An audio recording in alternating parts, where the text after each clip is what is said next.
possédés, l'évangile du pays des Gadaréniens chez saint Luc, un évangile qui est sans doute l'un de celui qui est le plus étonnant, et je sais par ailleurs que c'est l'un de ceux qui suscite parfois le plus d'incrédulité. Pourquoi est-ce que ces démons demandent à aller dans un troupeau de porcs? Pourquoi ce troupeau de porcs se jette-t-il ensuite dans le lac? Il y a quelque chose d'éminemment étrange, d'éminemment spectaculaire dans ce miracle fait dans le pays des Gadaréniens par le Christ. Et c'est la raison pour laquelle, justement, ça faisait partie depuis assez longtemps, ça faisait partie des évangiles qui me trottaient dans la tête. Je me disais, il y a quelque chose à comprendre que je n'ai pas encore compris. Ça fait partie de ces passages de l'Écriture, justement, non pas sur lesquels j'achoppais vraiment, mais dans lesquels je me disais, il doit y avoir quelque chose que je n'ai pas encore saisi. Et c'est pour ça que ça fait partie des passages aussi sur lesquels j'ai essayé de pas mal lire les pères de l'Église. Effectivement, il y a énormément de choses à en comprendre de cet évangile. Tout d'abord, c'est que la première chose qui est manifeste dans cet évangile-là, c'est celle de la réalité du démon. Une réalité tangible, une réalité objective. On n'est absolument pas, justement, dans ce que certains voudraient voir dans l'évangile, c'est-à-dire des formes de métaphores, en considérant que les possédés étaient en fait des malades mentaux que le Christ réussissait plus ou moins à guérir. J'ai eu plusieurs témoignages expliquant que, notamment à l'Institut de théologie orthodoxe Saint-Serge, il y avait des cours pour expliquer que finalement, dans les guérisons de possédés dans l'Évangile, il ne s'agissait pas véritablement de possédés, c'était simplement des gens qui avaient des différents troubles, différentes névroses ou psychoses. C'est quelque chose d'absolument épouvantable. Non, là, on est vraiment dans un évangile qui manifeste la réalité objective du démon, puisque une fois qu'il est sorti de celui qu'il possédait, eh bien, il va ailleurs. C'est-à-dire que les démons ne sont pas à plusieurs endroits à la fois. Et justement, ce dialogue qui paraît assez absurde, qui paraît en tout cas extrêmement étonnant entre le Christ et le démon, c'est l'une des raisons pour lesquelles il a lieu. C'est bien pour que ceux qui sont autour du Seigneur, et pour nous qui lisons ensuite l'évangile qui nous a été transmis par l'Église, nous nous rendions compte qu'effectivement, il ne s'agit pas d'allégorie. Les démons, ce n'est pas une métaphore du mal ou de la méchanceté. Il s'agit bien d'êtres réels qui, s'ils ne sont pas à un endroit, sont obligés d'aller à un autre. Et c'est la raison pour laquelle, justement, il y a ce dialogue où les démons demandent au Christ de ne pas les renvoyer dans l'abîme, dans l'enfer, mais de les autoriser à aller dans le troupeau de porcs. Saint Jean Chrysostome nous dit aussi que, en autorisant cela, déjà le Christ montre qu'il est Dieu et qu'il a autorité sur toutes les créatures, y compris sur les démons. C'est-à-dire que dans cette lutte que nous menons tous, justement, cette lutte intérieure qui est nôtre à chacun d'entre nous qui sommes chrétiens, justement, nous devons vraiment savoir que nous sommes du côté des vainqueurs. C'est-à-dire que même le découragement ne doit pas avoir sa place en notre cœur, dans la mesure où on voit bien que même si le diable a du pouvoir, même si les démons ont du pouvoir, le Christ en est toujours vainqueur, le Christ est infiniment plus puissant. Et donc, il les autorise à aller dans ce troupeau de porcs, et Saint Jean Chrysostome nous dit, dès qu'ils sont dans ces porcs, il les tue. Et il remarque que c'est pour montrer à quel point, justement, ces esprits sont méchants, et à quel point, justement, le diable nous tuerait, ne ferait qu'une bouchée de nous s'il n'était arrêté, précisément, par la puissance de Dieu. C'est-à-dire que sans nous en rendre forcément compte, nous sommes, à chaque heure qui passe, protégés dans notre combat spirituel par Dieu, par les anges, par les saints, parce que si le diable et ses anges pouvaient faire véritablement ce qu'ils voulaient, ils s'empareraient de chacun d'entre nous pour les précipiter à la mort la plus prochaine, la plus certaine et la plus définitive. Donc, voilà, c'est ce que dit notamment Saint Jean Bouche d'Or, que de cette manière, il manifeste la méchanceté extrême des démons et la protection que les êtres humains, justement, reçoivent de la part de Dieu, qui, si Dieu ne les protégeait pas, serait véritablement plus encore, et même d'un point de vue physique, la proie des attaques du démon. Mais alors, pourquoi est-ce que malgré tout, justement, Dieu permet qu'il y ait des possédés, eh bien là, les pères nous le disent aussi, c'est précisément pour que jamais on ne tombe dans cette hérésie de croire que le diable n'existe pas. Euh, Quelqu'un d'extraordinaire, qui n'est pourtant pas un père de l'Église, qui est Baudelaire, disait que la plus grande ruse du diable est de nous faire croire qu'il n'existe pas. Et les pères nous disent que finalement c'est un rappel nécessaire, salutaire, indispensable, que la possession de certains, que Dieu permet pour que les autres se rendent compte justement que le diable n'est véritablement pas une légende, pas un mythe, pas un conte de bonne femme, ni une métaphore de ce qu'il y a de mauvais en nous, mais qu'il existe véritablement, objectivement, et que, comme le dit l'apôtre Paul, c'est contre lui, contre ses puissances, contre les puissances sous le ciel, contre ces légions dont il a été question aujourd'hui dans l'Évangile, que nous avons à combattre. C'est un combat qui est à la fois intérieur et extérieur, en tout cas. Voilà, le but de notre vie chrétienne, qui est de rejoindre Dieu, passe nécessairement par cet effort-là, par ce combat, justement, contre les passions.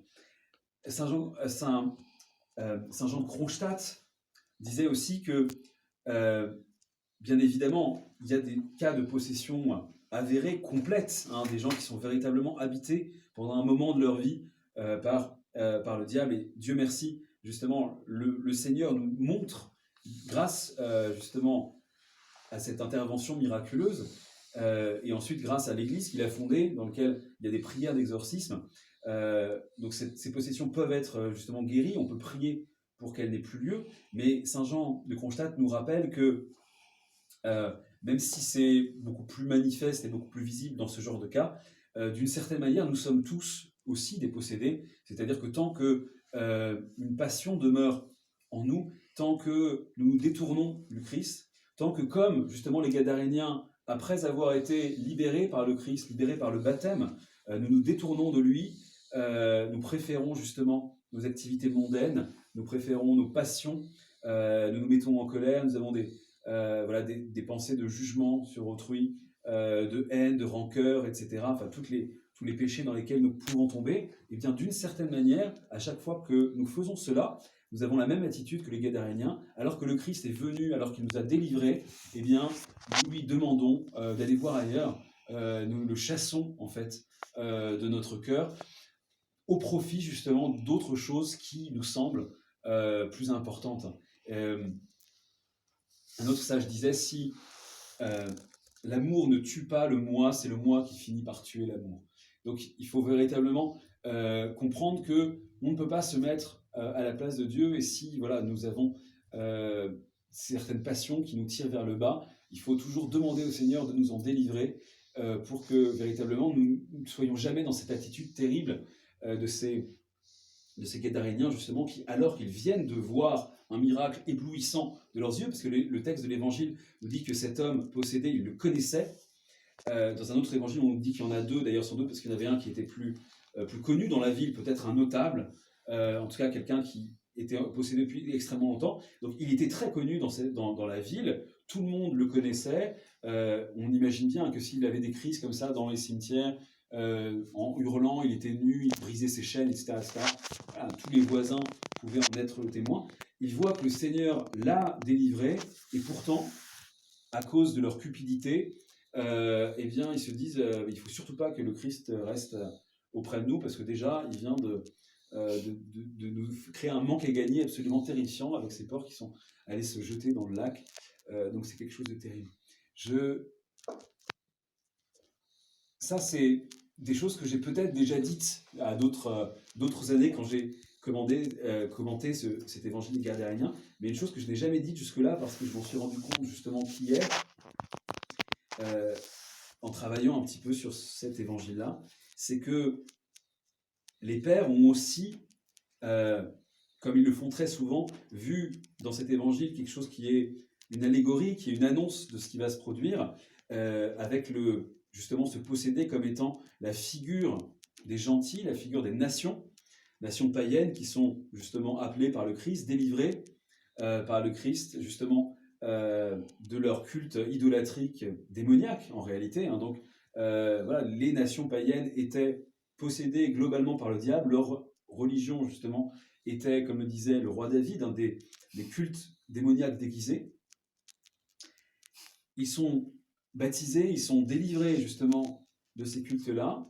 Et ça, les pères l'ont vu, mais ce dont ils n'ont pas parlé, parce qu'ils n'ont pas pu le voir, c'est quelque chose qui est devenu vrai depuis un certain nombre d'années seulement, c'est que finalement, il y a là aussi une prophétie. C'est-à-dire que si le possédé, c'est la figure des nations, eh bien, le fait que les Gadaréniens chassent le Christ après ce miracle-là, c'est justement une prophétie de la déchristianisation. Nos pays se sont bâtis, justement, ont été construits par la chrétienté. Tout ce qu'il y a de grand, de beau, de noble dans nos cultures européennes vient de l'Église. Et depuis, ça s'est fait en quelques étapes. Il y a d'abord eu la scolastique, la Renaissance, la Réforme, la Révolution, bien évidemment.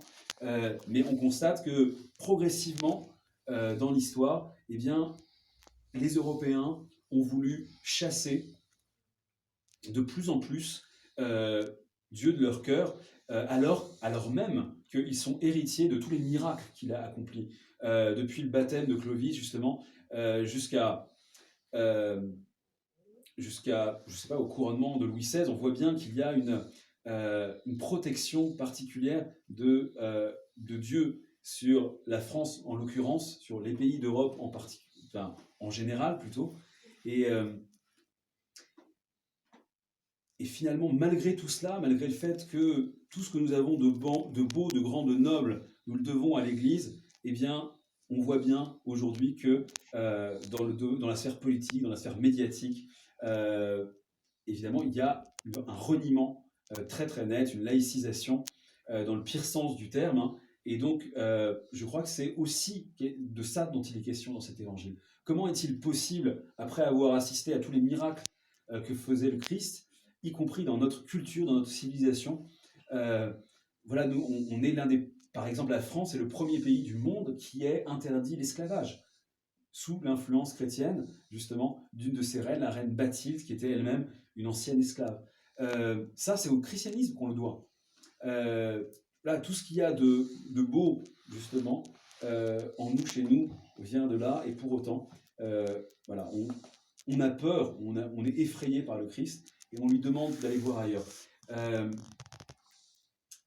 Qu'il puisse faire, justement, que nous ne lui demandions jamais ça, que nous soyons ceux qui résistent à cette tentation-là, que nous soyons véritablement nourris par cette communion que nous allons recevoir, justement, pour véritablement, autant qu'on le peut, et avec la grâce du Seigneur, justement, faire fructifier en nous toutes les vertus, toute la grâce du Seigneur, et ne jamais, justement, devenir comme ce possédé dont il était question aujourd'hui, la proie des démons. Au nom du Père, du Fils et du Saint-Esprit. Amen. Amen. Amen.